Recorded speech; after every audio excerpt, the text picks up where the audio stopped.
One of my scariest dryer vent cleaning experiences is when I was starting out.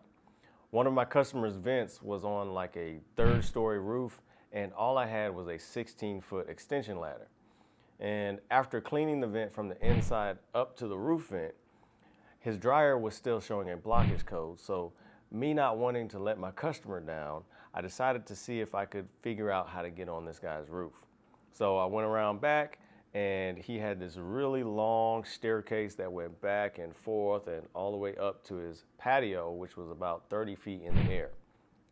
And I was scared but foolish and determined, so I took my ladder all the way up the steps and propped it up against the lower section of the roof that was below the main level. And I climbed up on that roof, pulled my ladder up and set it up, and if you can imagine, the roof has a decent pitch. I'm testing it out to make sure that the ladder feet don't slip. And I look down, and 30 feet below, there's this hard concrete surface. And I'm thinking, there ain't no coming back from that fall.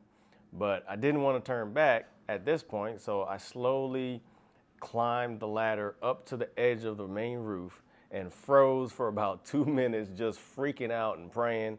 And finally, I climbed on the main roof and was able to clean the cover off and make it back down to the ground safely, thank God.